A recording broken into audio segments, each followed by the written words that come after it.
I would probably wait outside for anyone who wanted to go to the bathroom and then charge at them. I put the gorgeous in gore.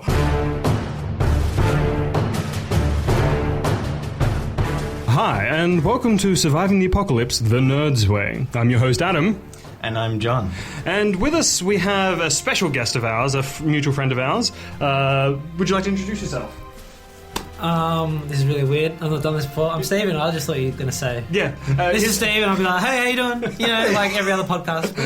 You know. Well, this is... we decided to bring in a guest, and we'll be having another guest later on this evening as well, possibly. We have a couple of ideas for today's episodes.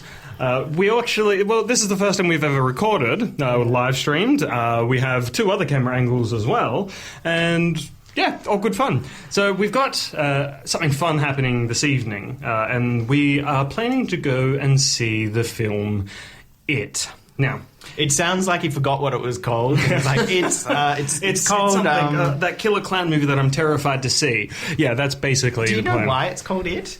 It's based off Stephen King's It, I think. But no, I think I know. Yeah, well, but why does it mean something? Like, honestly, I don't know. I haven't read the book. Okay, we'll have to find out. I would say it's dehumanising.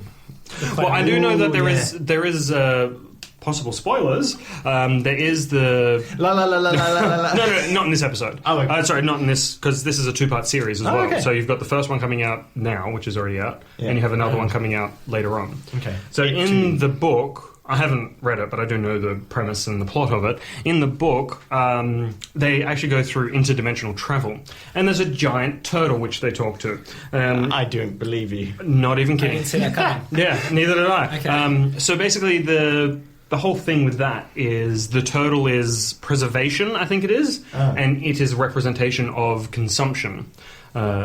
But that's what this is years ago that I read this type of stuff, so fun times. Oh, John's had enough, he's out. Well, let's hope the turtle's in the movie, right? I hope so, but well, there's a lot of stuff in the book that isn't in the movie. As everything filmed. Yes, that's true, but this one is probably for the best. I think there was like an orgy scene that was meant to be in there, so...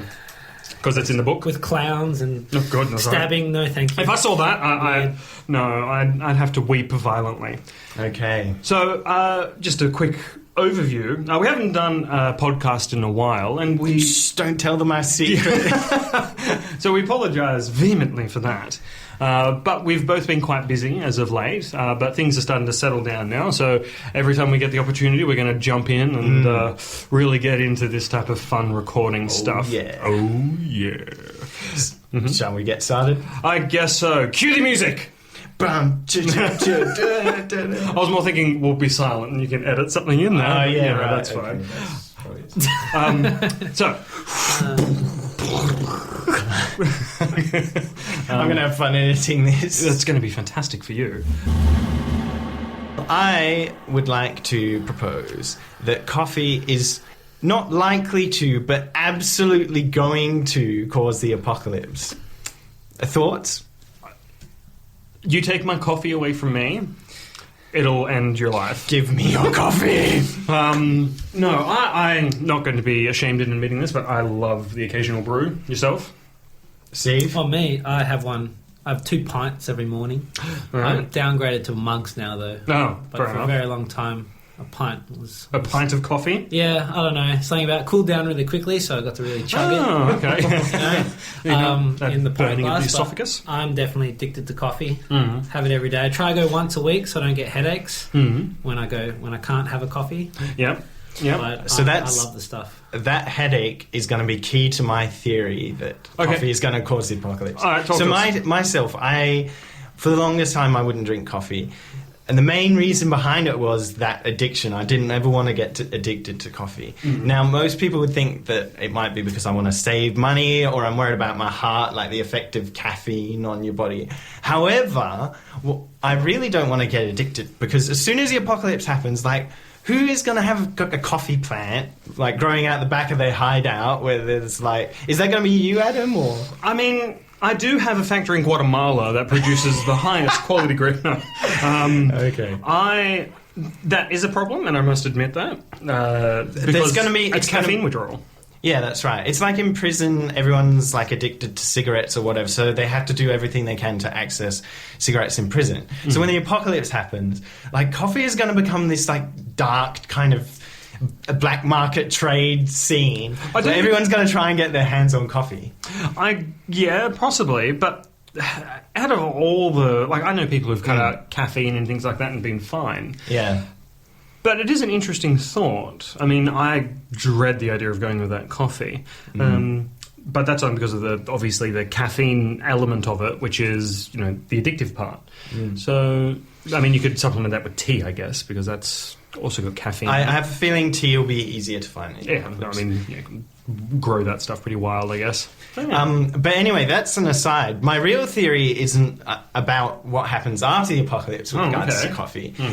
I think that the apocalypse is going to be caused by coffee. Now, what I think is going to happen is slowly the price of coffee is just going to go up and up and up as people drink it more and more and get more addicted to it. And basically, the owners of all the coffee in the world, like whatever have you, the manufacturers of the coffee bean, ground coffee mix or whatever, they're going to just keep moving it up because they have control over you once you have the addiction. And basically, people are going to be wanting coffee so bad, and they're not going to be able to afford it. And once the point happens where someone would rather steal coffee than to actually pay for it, boom, a societal collapse. Everyone's at each other's throats trying to find coffee however they can. Well, I mean, that could be the same, like I said, the same for food as well, really. I mean, I'm not addicted to food, but I do enjoy a nice steak on occasion. So I don't see that is a huge deal, because they could just we're going to up the price of food, you filthy peasants. Yes, number one. So, yeah, I mean... I should remind people, if they've forgotten... Oh, yeah. Every time if Adam gets 2 chances to call people peasants, and after that I get to hit him with a bamboo stick. So now, every other episode he stopped right when he got to 2, so I haven't actually got the stick with me now, but if he does... I'll allow you to slap me across the face, and obviously we've got 3... Yeah, I've got... Without any type of retribution whatsoever. Okay, so that's a good deal. Yeah. Maybe I'll let Steve do this. Hey, that's fine. Just be careful of these delicate backhand. Oh, backhand. Oh, we're going backhand, are we? Oh, goodness, maybe I shouldn't have agreed to this. Anywho, but coffee. I mean, you could go into the environmental aspect of it as well, because vast sums of coffee beans having to be grown, which can lead to the drying out of soil. Interestingly enough, coffee beans, although you can use it for compost, they do reduce the nitrogen content of the soil. So having too many coffee beans everywhere means that we can't grow delicious vegetables anymore. Right. Except for beans. Except for beans that produce their own nitrogen. Right. Good call, Steve. I like it. See, there you go. Learn something new every day. And that's from the farmer of the group. Coffee beans as well. I don't know. My mind just did something weird there. Yeah, so I don't know how that works. Yeah, coffee beans. So they produce their own nitrogen, but when they go back into the soil, they get rid of it? I don't know. Someone look up the science and tell me, because I'm clearly not a good guy. I'm sensing dark magic. That's basically my go-to for anything that I can't explain. It's dark magic. So yes, interesting theory. Let me know on the comments if you think that coffee can cause the apocalypse, or if you think that I'm crazy and it's not going to happen. I'm all for crazy, but that is crazy. Okay. And you're new to drinking coffee. Yeah, you are new. Yeah, he's very new to drinking coffee. So it's obviously affecting your mind in interesting ways. I had a coffee at maybe 9 o'clock or something. I'm still shaking. Look at this. Oh dear. Oh, see, that's the caffeine leaving your system. Where'd you get that coffee from, John? Some friend called Steve gave it to me. I didn't mean in that context. I was trying to pitch a selling point for a cafe. Oh, okay. It's okay. We don't need to do that. So we've got a few interesting topics today. So first off, possibly what will be occurring, we are going to see it, as we said, but we plan on coming back to this wonderful little place that John has here and doing a quick review of it. And I mean lightning quick review. And we'll be having another special guest with us from the... I'm taking a blank. The Time Warp movie review podcast. Oh yeah, Screen Review Time Warp. So these guys, they're friends of ours, and they have a really great podcast. Check their podcast out. They're amazing. They are funny. I thoroughly enjoy their input and their views on like a vast sum of movies. Like they changed my mind about Wonder Woman. Oh, really? Yeah. And yeah, it's a spoil podcast as well, so just be mindful of that. Yeah, watch the movie first, then listen to it. I mean, I don't really care about spoilers, so I absolutely can't stand spoilers. Even if there's like a very low chance I'll ever see the movie, I refuse any spoilers. Well, you've only just started watching Game of Thrones as well. Yes. Then you say you hate spoilers. So, allow me to spoil the entire series for you. No. So, Joffrey becomes High King and decides that he's going to... No, I don't know. Well, that is a tricky game, because if you're on any kind of social media, people talk about it quite a lot. Yeah. So, I fear for you, man. Yeah, that's right. It's one. been very difficult. But the main fact I haven't been spoiled so far is... I just didn't care at all. So I'd see something and go, I know nothing about it. I know nothing about Game of Thrones. I'm Jon Snow, I know nothing. That's a spoiler right there. Yeah. Oh, sorry, spoiler! Oh, no! So we're going to have one of our guests, Andrew, from that podcast. It's going to be fantastic. And he'll give us his insight into this horror movie of doom. There's this YouTube channel. It's this great one. A co-worker of mine actually introduced me to it. Mm-hmm. So basically, there's this guy. I'm not sure if he owns the land or if he just goes out to a public park or something, but I don't know that it's really that public because he seems to be able to do whatever he wants. Okay. Basically, this guy, the premise of the YouTube channel is how you would survive if you were living on your own with no assistance by technology. So the channel is called Primitive Technology. Essentially, he goes in researching how people used to do things like build their own boat, like make roof tiles, make shacks, places to live, stay warm. Even he has this amazing furnace which he uses to harden clay into roof tiles and into pots and everything that he needs. It's amazing to look back on how we used to do things because we take so much for granted these days. Like even staying dry in a house, that was difficult to achieve when you have just wood anyway. You have leaks. So if you want to have something that's actually waterproof, you've got to use something better than that. So is that a couple of podcasts ago you made mention of a video of a man who whittled his own wood to create a bow? Is that the same channel?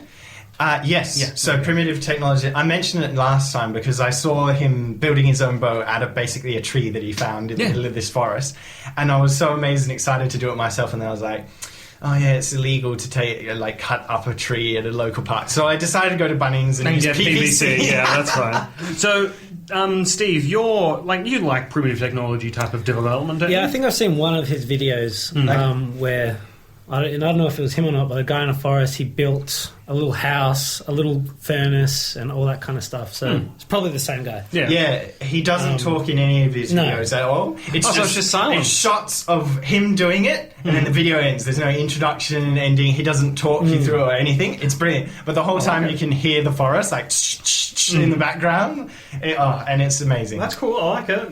So let's talk more action. Something that I want to do is just go into the wilderness for like a few months and just be out there. A few months? Yeah. Jeez, just for an experience. Yeah. I often think of Jesus in the wilderness for 40 days, or Moses in the mountain, or Ezekiel 40 days. I don't know, there's something about 40 days in the wilderness. Yeah, 40 days. 40 days, that's the challenge I want to accept at least. 4 in biblical numerology is a symbol of death, funnily enough. 40? No, 4. Oh, so 4, 4 zeros. That's interesting. So, it's interestingly enough... Maybe you couldn't last one more day longer than that. Maybe, or your old self is dying, and then you come out a new person. That's interesting. But anyway, that's a topic for a different conversation. Apparently none of them ate during it. Yeah, I find that hard to believe. I mean, I enjoy a good food. I was going to say burger, but I mean, they probably didn't have burgers back then. Holy science, we've got 2 viewers. I love it. So you would advise us to watch that to get a better understanding, because obviously when the apocalypse comes, or some massive societal disaster... It's like Irma right now, right? One of the problems is no sewage and cooking and all that kind of stuff. So a lot of people. Hurricane Irma in Florida. Oh right. Was it like a 25% of the homes and everything just wiped out? Yeah. I saw actually a pretty funny video on YouTube or Facebook or something like that. Englishman had just moved to Florida, brought his dream house and everything like that, and he's like, oh yeah, it's lovely. And he's doing this video. He's going, I spent my life savings to come here. Like he's chirpy and everything like that. Okay. And he's got a like he's selfieing the video, right? So behind him he's got his house, which is, you know, you're looking at it, it's like, that's in shambles. Anyway, he turns around, he's like, oh yeah, here we've got, you know, a wall, and then he turns around again and he's like, no wall, no roof, no wall, like the entire house is open up. But like when the apocalypse comes, the technological clock is reset. We're back to square one, you know? But there's so many, like, there's dangers involved with that as well. Like, think, like, there's fail-safes put into it and everything like that. But you can't, like, they kind of touch on certain, like, apocalypse-themed TV shows and movies. And I don't know the full physics behind it, which I'd like to know. Nuclear power plants. You know, they've got fail-safes and what have you, but plutonium's got, like, enriched plutonium, uranium, which they use in this type of process of creating power, is highly volatile. It's got a half-life of 1 billion years or something like that, so it's quite unpleasant. So, but anyway, so back to the original. Hi, welcome to Surviving the Apocalypse the Nerds Way, where we go on long-winded tangents about pretty much anything. It's a good thing we got that sound effect with a ding, ding, going around. Remember to put that in for a while. Okay. Mm-hmm. So yeah, this channel, I like to compare it to Bear Grylls. So Bear Grylls is a popular TV show that's out there, basically showing you how to survive in given situations. But he's kind of always has the assumption that you're going to get rescued eventually. So basically, how can you survive long enough to get to civilization or to get to someone to save you? But what if there's no civilization? Exactly. So primitive technology comes in and it's more about how can you just survive indefinitely in the world? Because we've just going to rely on our creature comforts that we get every day here. And I'm guilty of that massively. I mean, I enjoy coming home, having a glass of scotch, a glass of wine, you know, all these creature comforts and everything like that. We can't... It's going to be so difficult to break that habit. You know, I think it's going to be a very interesting situation. Jono, it's okay. People are viewing and liking this stuff. It's okay. Don't forget to... There's a question, a live question has come on Facebook Live. Oh, okay. What happens when all of the population is zombies? How will they adapt to life without food source?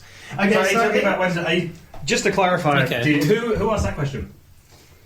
Oh, Gabby. Hello, dear Gabby. All right. So, just to clarify, Gabby, are you talking about the zombies? Are they not going to have a food source? Or are you talking about the survivors? I think she means, zombies. What happens to all the population? So, they ran out of food because they've eaten all those healthy people. What happened? Okay, so if you've ever read Max Brooks' Zombie Survival Guide or World War Z, which I like World War Z, I put up as like the best zombie literature out there. It's written perfectly.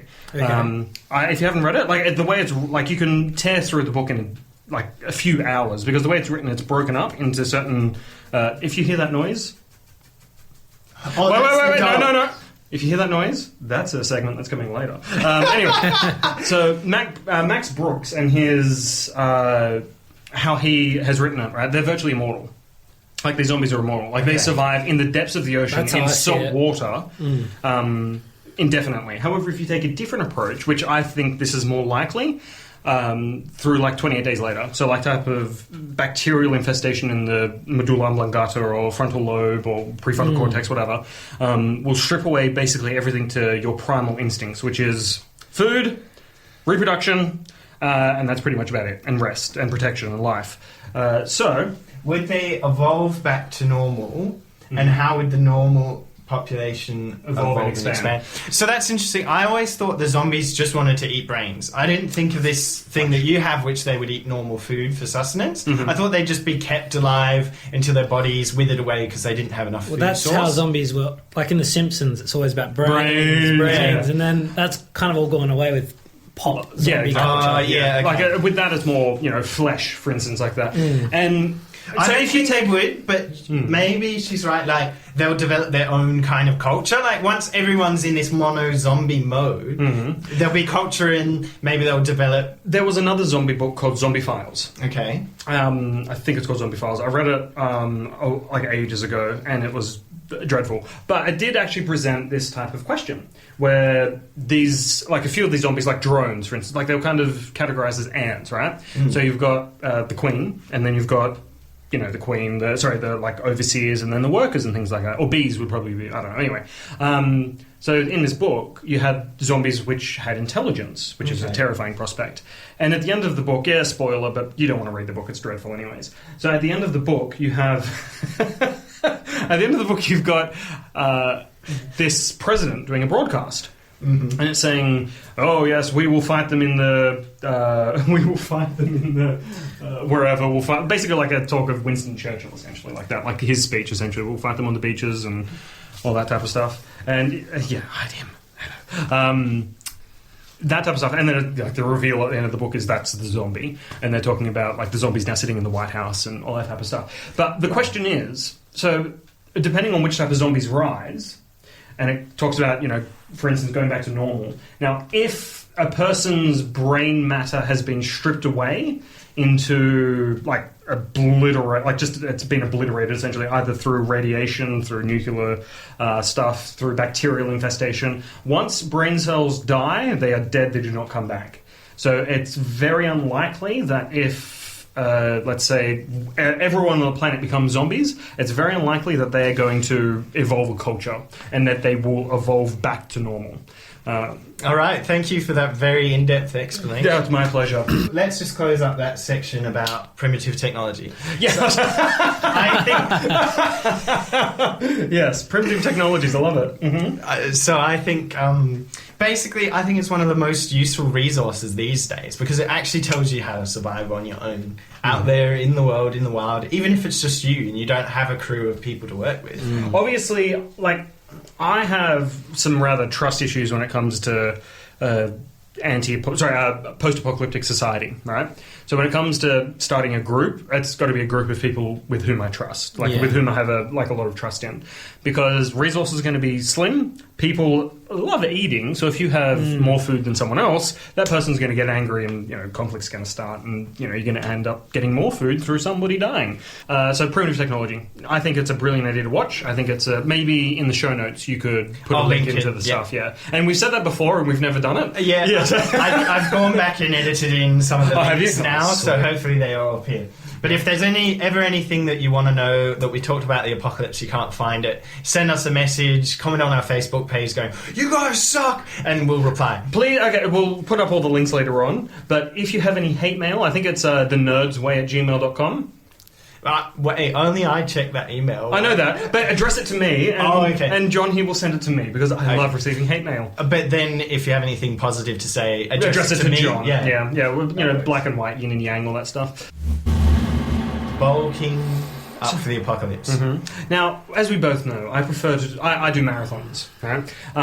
But my marathons involve sitting on the couch with a bag of Doritos and watching vastly... like Friends now. There's one way to bulk up. Yeah, but you're going to be slow for the zombies, but whatever. But so... to this type of conversation and topic, because I'm absolutely useless at this will be these two probably having most of the conversation. But before we get into it, let's answer this community question. There goes your phone. You might be a new phone, Adam. Taking what movies/TV depictions of various scenarios about zombie apocalypse, do you think people will return to their more primitive instincts? Do you think there will be a basis for government and laws, etc.?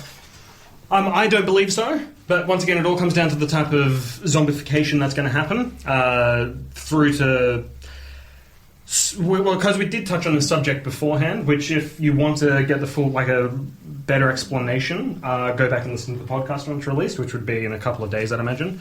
However, depending on the type of apocalypse, zombie apocalypse that occurs through medical reasons, irradiation, mutations, what have you, if the brain matter dies, it is dead, and it will not be returning. That is there is some type of scientific breakthroughs recently with the ability to regrow certain brain cells, but generally speaking, once it's gone, it's gone. I'm taking another point of view on this, though. So, say for instance, conflict. They say there's like different levels of intelligence throughout creatures. So you have like chickens; they won't know to walk around a wall to get to the food. They'll just sit there staring, and they know they can't get past this fence or whatever. Mm-hmm. Whereas you have dogs; they know instantly, "Oh, I'll just walk another way, see if I can find the food." So I think maybe there's some level of intelligence that zombies will have, and there will be some kind of culture. There definitely will be. Not to the level that we have now, but there'll have to be some kind of culture. Well, that's evident in all of nature, right? So zombies generally not going to attack zombies, right? I mean, that's kind of it. But there was... When was that? That was... I was listening to it recently. A cool little... Actually, another little podcast. Oh my goodness, I'm promoting a different podcast. It's called... You're not allowed to do that. Oh, sorry, he'll edit this out. But it's a cool little podcast called We're Alive, and it's a zombie survival type of podcast, like an audio drama. It's fantastic. Love it. But with reverting back to like primal instincts and stuff like that, what are our primal instincts? Eat, sleep, can it... What is it? All of human motivation is based around like three things. Can I hurt it, or will it hurt me? Can I have sex with it? No. And can I eat it? Like, that's primitive, primal, basic stuff, right? So that, I think, will be what will happen. We'll revert to that type of mentality in a certain aspect. I like... Cool. Anyway, so do you guys talk about your bulking up stuff? Oh, sorry. okay. If you've got I like one... I like an episode of Community where they have there's a zombie virus in the party food. Oh, yeah. And so good. And they just, when they all do become zombies, they will just return to being who they are, essentially. Jeff's texting, Britta's saying annoying things still. Like, everything's normal, but now they're just zombies. Yeah. Well, it all comes down to the virus that's released, I guess. Well, yeah, but I just thought that was an interesting take, that really nothing's different. They're just zombies now. And if you're not a zombie, they'll bite you, and then you join the pack. I think I'll pass. I don't know. It's just I never really saw it like that before. All right, let's move on. So, straight off the bat, I'm feeling pretty sore. Yeah, me too. So we went to the gym yesterday. Yep, and that could be seen as a disadvantage if I was in a tricky spot. If I'm a little bit sore from working out, maybe. So there's one side of that. So when we're gymming today, like let's say we go to the gym today, we do a huge workout. Tomorrow, apocalypse breaks out. We're a lot worse off than anyone else. But if we continue to gym for a few months, the apocalypse starts a few months from now. We'll be a lot stronger. So it does help us to survive. Yeah. That's when you need to get used to feeling the pain, I suppose. And, pain is your friend. Yes, you can do it. It is, exactly. So, but even gymming itself helps us to develop our pain threshold, doesn't it? Yeah. No, totally. Do you want me to hold puppy? Yes. So we sounded really manly, and then you were like, "Do you want me to hold the puppy?" Yeah. Anyway, where are you wanting to go with this? Anyway, bulking up in the apocalypse. How can it help us? Well, it's. I can scale a fence easier. I can climb up buildings, parkour. Ooh. Being able to do a chin up is important. You know? Climbing over a wall. I don't know how many are out there. If you actually just try to jump and pull yourself up, it can be pretty hard. If you need to run away from a bunch of zombies, and the only way escape is up a tree because it's a huge field. Totally, it's one tree. You've just got to get up there before it grabs your leg, bites you. You're gone. Well, like in your job, you're climbing a lot, aren't you? Yeah. So I'm a tree climber. Yep. That's what I do, but I have spikes on my legs and. But your passion is like also rock climbing, is it not? Like you do some rock climbing. Not at proper places. I just like scaling, like any rocky area, like at the beach or climbing hills and mountains, whatever. So one of our viewers has pointed out cardio as well has a huge benefit. Oh, definitely. Like that's something in Zombieland. There is you need to do 30 minutes of cardio a day because the zombies are shambling after you, and like you're real quickly trying to get the keys and he's coming after you. So it's just like you go for a quick jog, go a big circle, then come back, open the car, and you're done. I think that's a brilliant idea. Zombieland, good movie. Watch it. Yeah. Good. We tied it back to being a nerd because this has been another episode where we actually talk about surviving the apocalypse, which we're not supposed to do. We just talk about random stuff and then try and tie it into surviving the apocalypse. So how important is fitness to zombies, do you think? Or do you think that part of the pain threshold is turned off? Pain threshold's gone. But what about just physical, so if you haven't run in a long time, you start to struggle to breathe. Like, the zombie still needs to breathe, right? Well, it depends on... Well, no. Okay, so 28 days later zombies... Yeah. They're essentially human, but infected with the rage virus. Okay, so they're going to tear you apart, eat your flesh, and everything like that, and then walk away. However, if they're injured, they still have to they can ignore the pain, but if their wound gets infected and things like that, the infection will take place, and eventually they will die through septicemia or what have you. However, zombies like Dawn of the Dead. You've got people with. They've got people with their faces completely torn off or arms ripped off. What's that? A Walking Dead. The popular AMC TV series. There's all that. Like there was a slush one, like completely like submerged in water for like years, and it survived. Human beings cannot have that. So it all depends on what breaks out. But yes, thank you, Sean, for saying that cardio is important. That is something I definitely agree with. Personally, I like to do my cardio outside of the gym. Like running out in the outside, you can learn your environment around, because you need to know the roads around you. If you're anything like me, you use Google Maps to get everywhere. So if you can know your local area where the safe spots are going to be when something happens, say societal collapse, you need to know where the safe spots are, where the dangerous spots that you want to avoid are, etc., etc. I think that's a fair point. But the gym itself, I often feel like it's a waste of time. Like I just think about all the energy I'm using to lift this huge weight, and it's achieving nothing except to train me, right? So maybe there's some value there, though, in terms of creating a new way that we can survive. Because I've always been a nerd. I'm a programmer by trade. I don't really do I never used to do any fitness or anything like that. Not being able to lift. But you do marathons yourself, do you not? Like proper triathlons and stuff. Yeah, I've done a half marathon, a few triathlons. So I feel like my cardio's good. But when it comes to I need to save, for instance, someone who's going to be useful to me in my squad of people surviving the apocalypse, they've been trapped under a burning car or something, I need to be able to lift them. I can use adrenaline, sure, but there's situations where I'm just going to need to be strong. I'm going to need to be able to lift things. I'm going to need to be able to move things. And basically, as well, if you have a weapon, that your arms get sore after a while of like...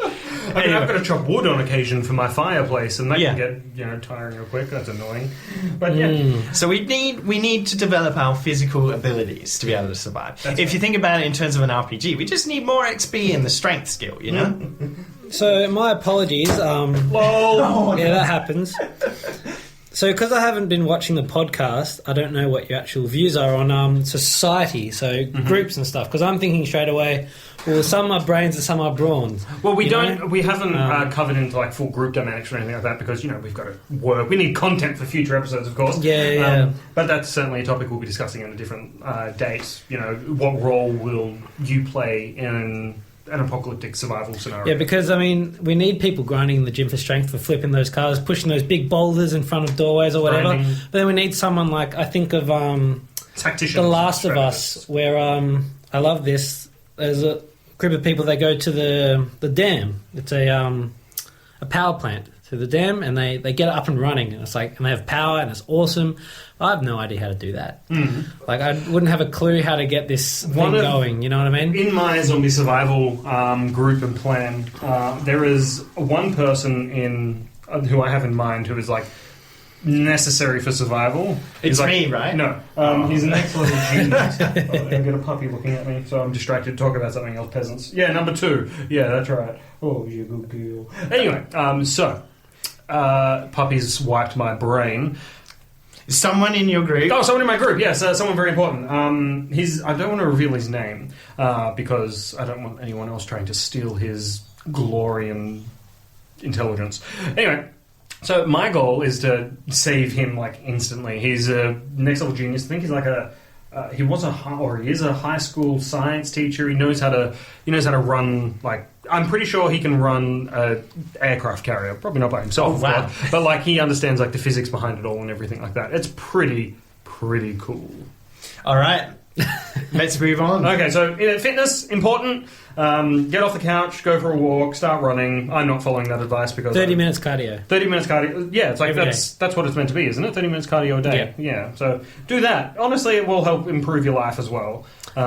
So yeah, and it may look like Steve was just touching my crotch area. It actually really would have looked like that. Yeah, wouldn't really it? would. Wow. But it's literally oh my! But it's literally I have a puppy on my lap. His puppy on my lap. I didn't think about that. I saw it. Perceptions. Like, oh my! I was tempted just to go. Oh. Goodness. So yeah. Anyway, so Steve, what's our next topic of conversation there, John?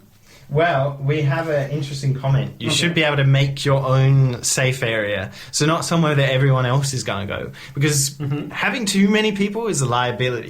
Being on your own. Like, I don't need to convince you that people are a liability. But maybe for me, that's something I need to realise. I can't just hang with the masses. No. Bad idea. It's like I've mentioned it before on a previous podcast, I think our very first one, in fact, where it says there was a Facebook group, or I think it was even MySpace at the time, a Facebook group that says, if the zombie apocalypse happens, meet us at Bunnings. And it was like, that's going to turn into a meat grinder. I stay away from Bunnings, people. If the dead rise, that's not a place to be. So the next topic of conversation we're going to talk about is... puppies. Is it actually puppies?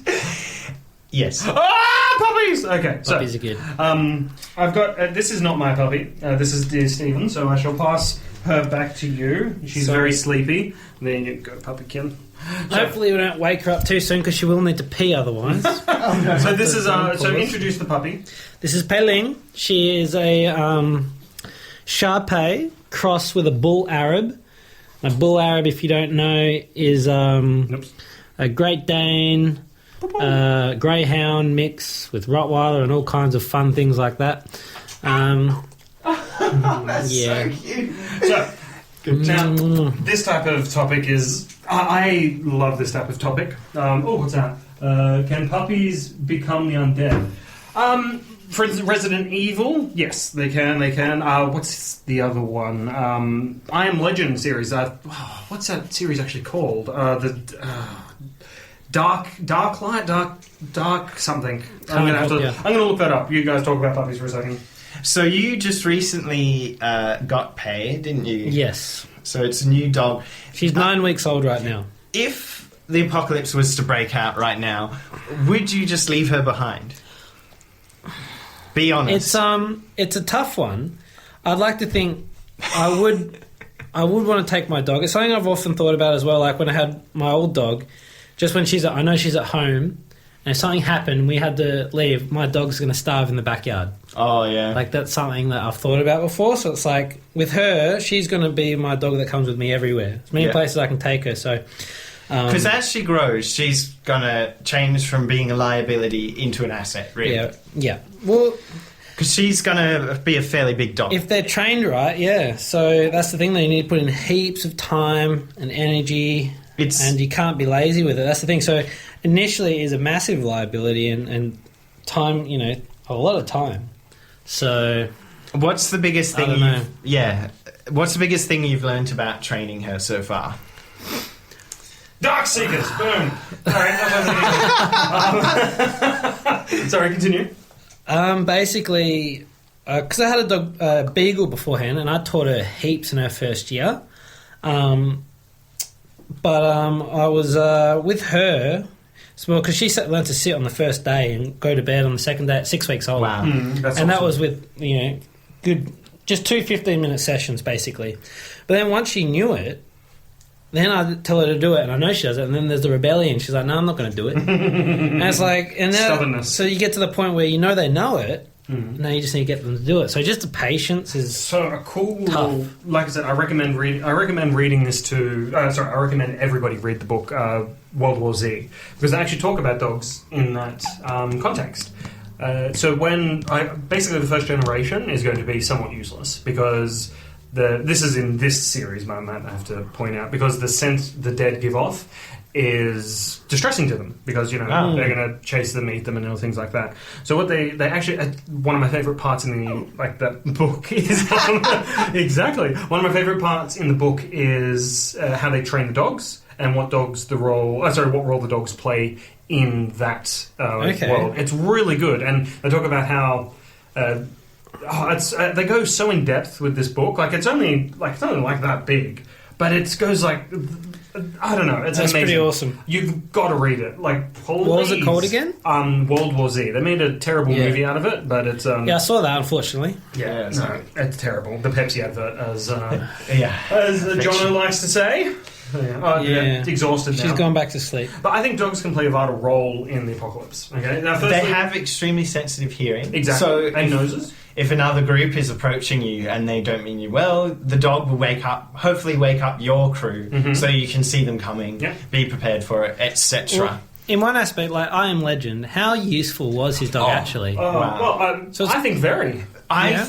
Here's what I say. It was almost most useful in terms of not hunting, but psychological support. He was suffering a lot. Like, he made friends with a mannequin and went crazy when it started moving. That was weird. No spoiler. Basically, the zombies moved the mannequin, and he went absolutely crazy. He was starting to lose his mind, but when he was with the dog, he had this real kind of connection with it. He was actually a lot more healthy mentally because of it. Oh, I 100% agree with that. Like, dogs are man's best friend for a reason. They are the epitome of loyalty in my eyes. They're not gonna betray you, essentially. But I think dogs are vital to survive the apocalypse. As you mentioned, the psychological fact is invaluable. But not only that, they can help with hunting. I'm not just talking about like attacking an animal, like flushing animals out of hiding, like rabbits, for instance, with the PVC by bow. Because it's funny because when you're, I think I read this or heard it somewhere, when you're hunting a rabbit or stuff like that, you're meant to like continually slowly walk through the grass, and when you stop, that's when they run, because that's when they think they've been spotted. So, you train your dog to do stuff like that, and, you're set. But puppy, when they're young, they are useless. I mean, like with all animals, they are just like humans as well, like especially humans. Humans like the worst of us all, because when a human is born, it's useless for the first, 5 years of its life. Like, it can't do a lot. Whereas a giraffe, for instance, is walking an hour or two after birth. A zebra is up pretty much straight away. Wow. So, I mean, these things, like birth straight away, you're useless. So keep that in mind. But even puppies, they only take about 1 year, maybe less, to be actually really useful. Oh, definitely. So I think it almost might be worth Stephen just chucking her in his backpack, and then when he gets to a safe zone, let her out, run, learn her surroundings. So if the apocalypse does happen tomorrow, definitely take the dog, because as a puppy, it's perfect for being trained. It's going to get used to the environment straight away. It's like versus an old dog. So if you see a group of zombies ambling towards it, my dog Layla, she'll see that as someone who can pat me, and then tear apart. So that makes me sad. So yes, I think take the puppy with you. Take the puppy with you is what we're saying. If you don't, I'm going to be very, very upset with you. And catch water in her rolls. She's got a certain excess of skin, which is cute. I've recently started watching this show. I didn't think I would like it. I saw little bits of it and I was like, wow, this show is just completely weird. But Stephen actually convinced me to watch it, and I've never regretted it. It's called Rick and Morty. Oh, I love Rick and Morty. Rick and Morty's the best. It's good. Josh Heglin recommended it to me. Oh, you're kidding? No, this was at your wedding. Like, you like all throughout like your process of getting married, like all the meetups we did. He's the one that's saying, "Oh, have you watched Rick and Morty yet?" Like, it's a cartoon. I'm not interested in a cartoon. And then he's just like, "You'll love it." You're essentially Rick, and I'm just like, this means nothing to me. So the premise of the show, there's basically this grandfather comes back into his family's life. He's this crazy, wacky scientist. It's kind of loosely based off Back to the Future. He's a scientist. He's invented this way to travel between dimensions and realities, and he befriends his grandchild and basically goes on adventures. Now, it gets quite weird at times. It gets quite crude a little bit, but not that much. I mean, it's a adult-oriented cartoon, so there's little bits of it. But basically, what got me about this show, I was completely weirded out, but what got me is it always had really, really interesting scientific, like sci-fi type concepts in it that would make you question reality itself. There's some interesting moments that just make you go, what? And it's like the simulation episode? Oh, man. Oh, so good. Are you a simulation, you little... So you have to beep, that's what we're doing. Yeah, we've never sweared on the podcast before. Have a duck quack. Yeah, duck quack. Good, yeah. So I found that really interesting. So there's just some weird stuff in there. Yeah. But it's just really great things that make you think about things in a different way. And a lot of it ties back to like what makes us human, and like really interesting analysis on character. Did this all go over your head? No, all this is secondary to me. Okay. Because my favourite episode thus far was probably possibly Pickle Rick. Where he is just decimating these rats. That's the worst episode. The gore in that is just gorgeous. And so I put the gorgeous in gore. So that's the quote at the start of the episode. Yeah, that's good. I like it. So yeah, I love the concepts, like, and the actual detail that they put into this animation is like it may have looked pretty second class, but there was a thing. This probably spoils it for me. In a sense, but I saw something on Facebook, saying like, "Oh, the amount of detail that goes into this is amazing." Where, spoilers, apparently Rick shoots Morty. I don't know, I haven't seen it. I don't know, in an episode, or it could be a flashback. I don't know. Anyway, like with this, there's so many different realities. Nothing's a spoiler because anything could happen. That's true. Yeah, they both die a lot. Oh yeah. Well, Morty dies in the intro credits. Yeah. Morty's dead. Yeah. That's not a joke. That happened. Yeah, and they died when the Cronenberg virus was released. Oh, that was so good. Oh, so good. I love that. So yeah, the Rick and Morty is a hilarious episode. Now, why are we talking about that, you might ask? Well, no, you tie it up. Are you asking me to tie it back into what it has to do with surviving the You apocalypse? tie this in. Eventually, we're going to need to be able to navigate realities. If this world just goes to rubbish, Oh my goodness. we need to find a better one. I actually forgot about this. What? So now, you know how everything on Facebook says... By the way, Adam just whacked my legs furiously. Yeah, He was so because I'm so excited. excited. So- This better be good. Okay, well, this will blow your mind. Okay. Now, this was on Facebook, so take it with a grain of salt, as with most things on Facebook. However, they'll talk Abraham Lincoln said, be careful what you see Yeah, on exactly. Facebook. Like, So, take this, I don't know, may the force be with you from, I don't know, Captain Picard. Yeah, No, so there was this gentleman who arrived at an airport with a passport that didn't match anything on Earth. I can't remember the country's name. It was an official-looking passport. It had, like, ID chips and everything inside of it. But this country did not exist. what? And then, as like they were like, oh, this is obviously a fake passport, we need to interview you, they couldn't find him, he disappeared. So I thought to myself, you were talking about dimensional shifting or slippage or what have you. What happens if he was just in a different reality? Or what happens if they did take him and then, take him away to a different bunker somewhere to study his different dimensional uptake or what have you? Well, not uptake, makeup, that's what I'm thinking of. Wow. So, I mean, that's pretty cool. So, but yeah, an interesting concept of... If, let's say, the zombie virus completely wipes out the planet, do we somehow discover the technology to jump through a different dimension?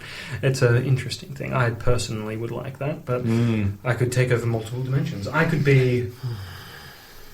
Galactus? What's his name? No, not Galactus. What's the one off... Get back to me. Continue.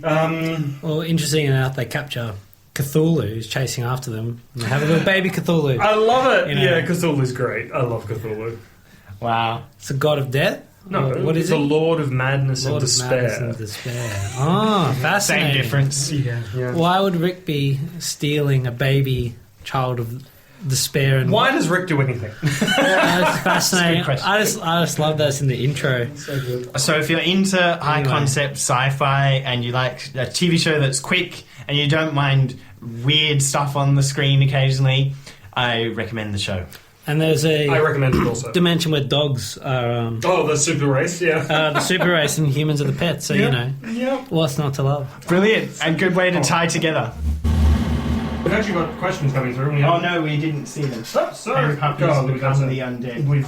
I'm going to say yes, depending on the virus, if it is transported through species. So, for instance, a lot of animals can't get viruses, human viruses such as colds or what have you.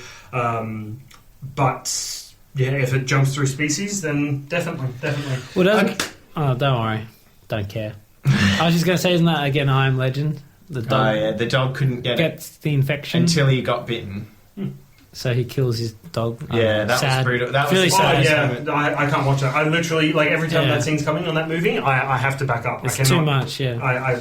Animals die. Whenever It's dogs just die, sad. it's just like, people can die as much and I'm fine. If Doggo dies, That's it. or like the Independence Day when the dog's running through the tunnel, it's like, thousands of people dying in it. Who cares? yeah. The dog, like, get out, dog. Quick, dog, Come on. get into that side passage because that's how fire works. So if I'm on the crew with like Steven and Pei is there, Pei's and taking it's priority. me, and he's got to choose between one of the two, he's going to choose Pei. It's like His dog always gets You're it. just a human, right? The dog.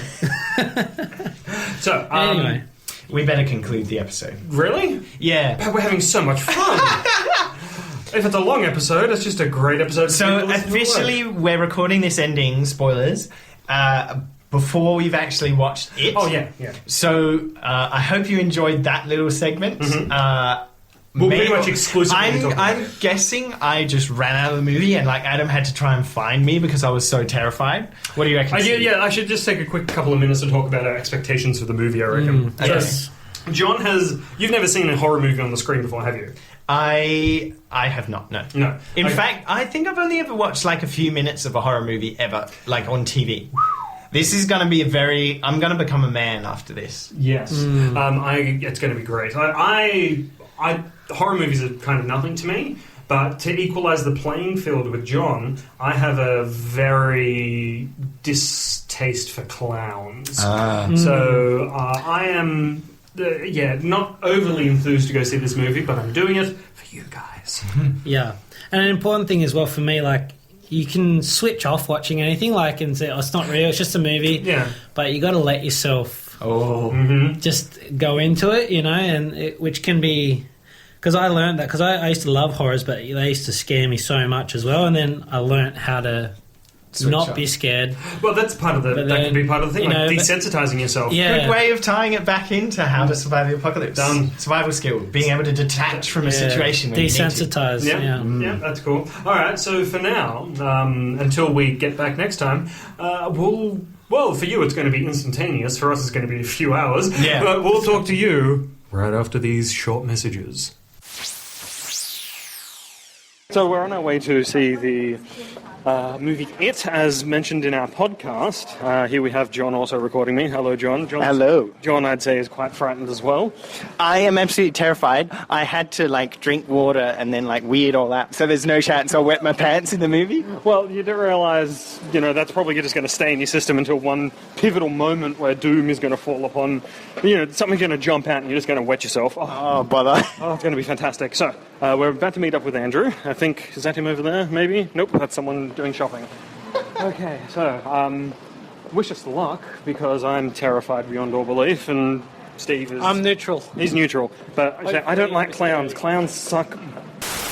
You can't say that on a podcast. I'm not... Yeah, I can. That's fine. I'm not saying regular clowns. live I'm on your own channel or No, our no. channel? On Apocalypse the Nerds Way. Oh no, you can't say that. Oh, it's fine. But yes, It's supposed to be a family-friendly show. It is. I didn't use anything vulgar. Death and Unbelievable. Oh yeah, true. So here is this glorious, glorious man right here. Hello. Say hello there. Oh, you good man. So this is Andrew. Long time no see. Man. Jesus, man, how tall did you get? I know, right?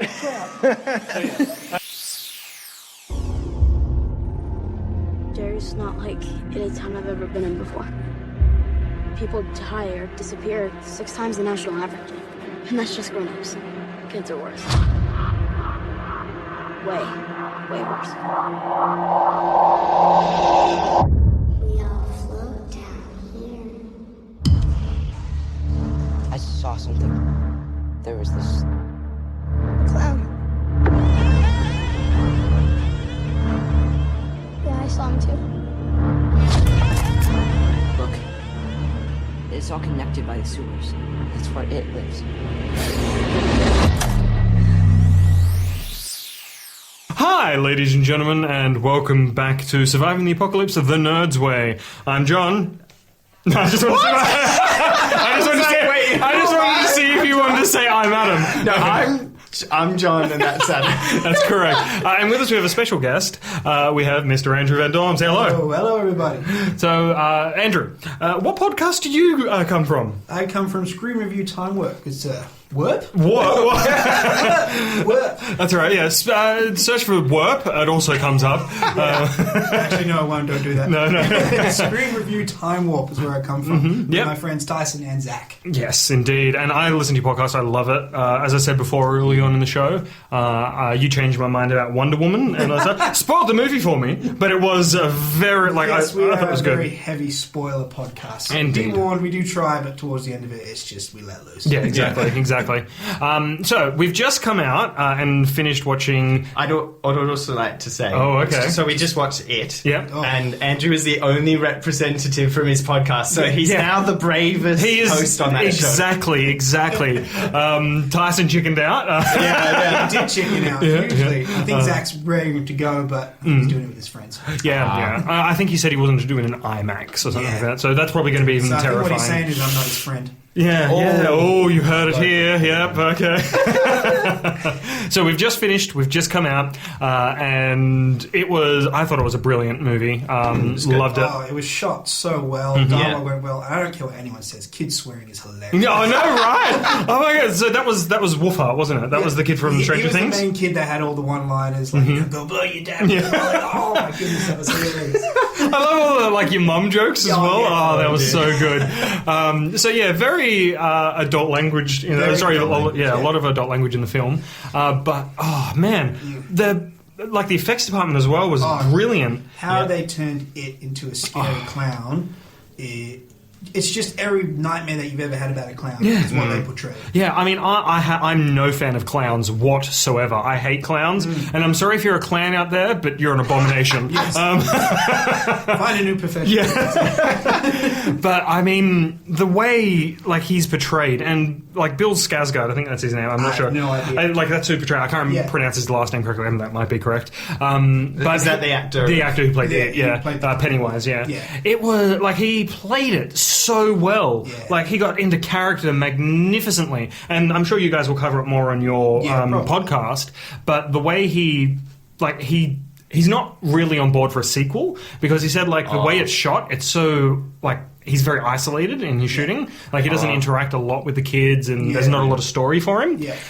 But he did it so well, and his eyes, because that's him. No, that's the actor actually moving his eyes. No. Not all the time, not rolling in the back of his head. No, but when that's they're why moving he in was and hired. out. Yeah, that's why he was chosen for the thing, because he can move each of his eyes independently. Oh, yeah. For me, it was more just the way he spoke. Yeah. The deep and the grunting and all that always freaks me out. Even when the Joker did it in Dark Knight, that still freaked me out. This freaked me out even more. Yeah. Damn clowns. Yeah, man. I mean, I was waiting for if I was a cinema worker, I would have to frighten. I would probably wait outside for anyone who wanted to go to the bathroom and then charge at them.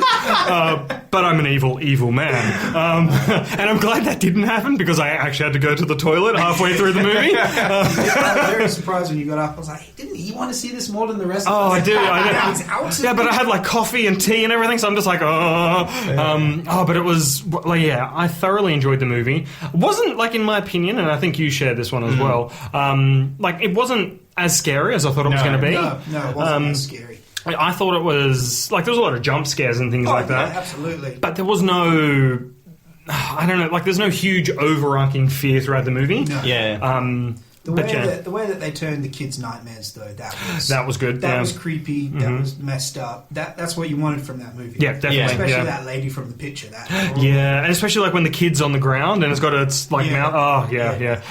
Minor spoilers in this review, just so you're aware, people. I know it's probably too late now, but whatever. So Pennywise is a clown. Oh my goodness! But yeah, John, what did you think? So that was my first horror movie. I don't even think I've watched one on TV. First one in the cinema.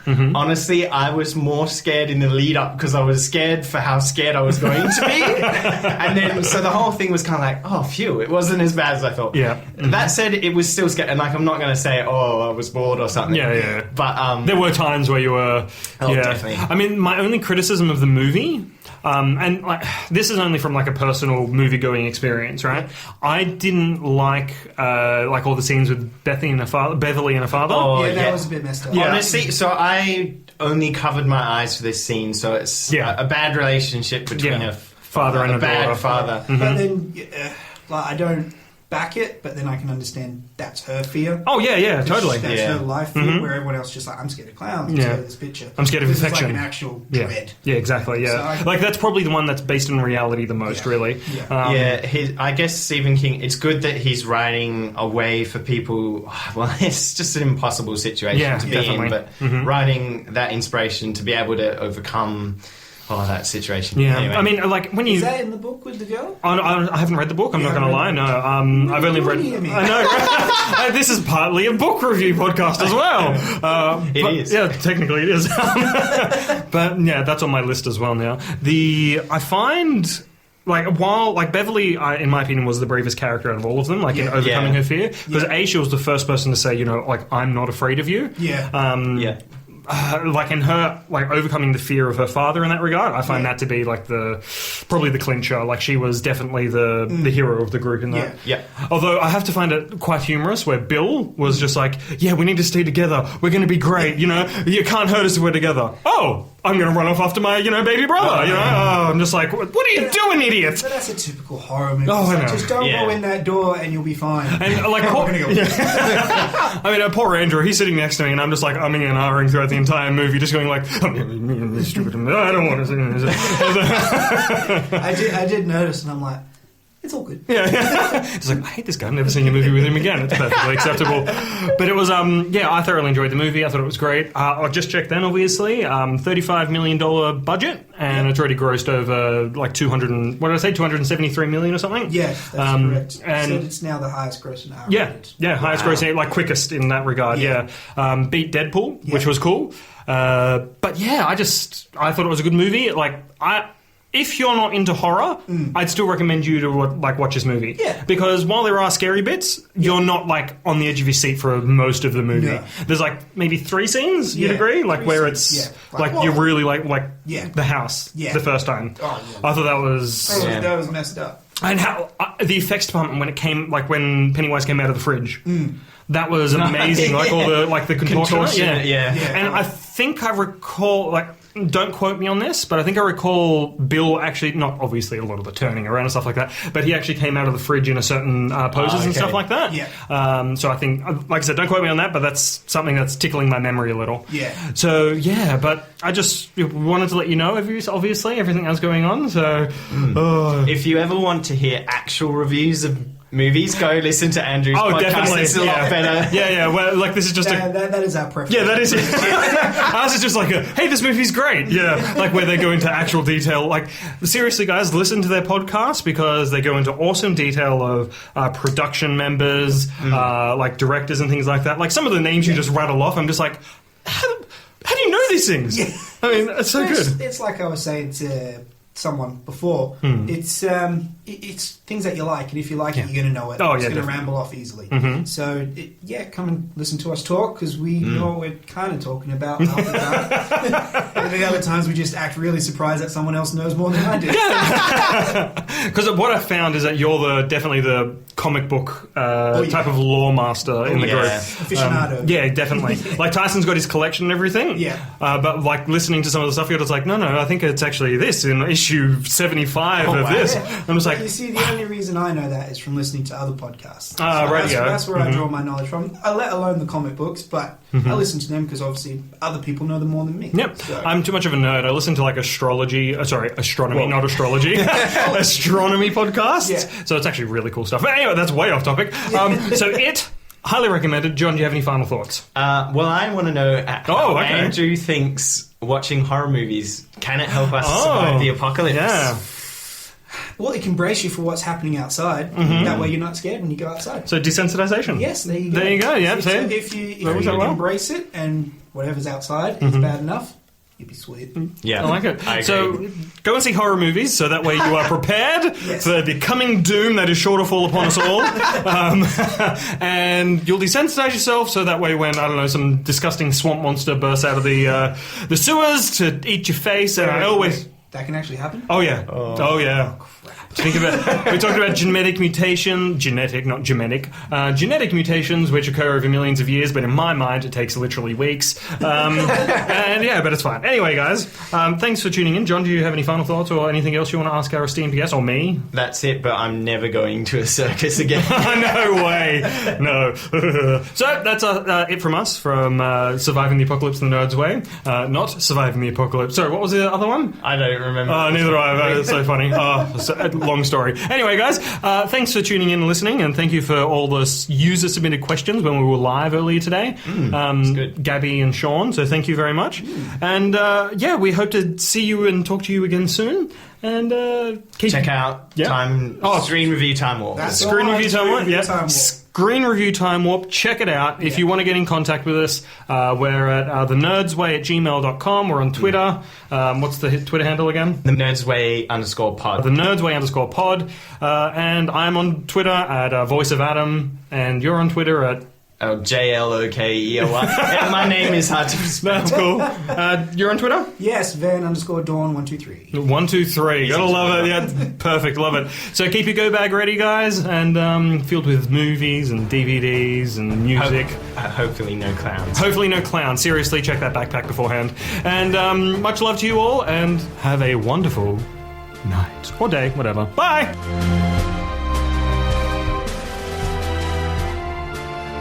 Okay, it's been a while. Welcome. Yeah.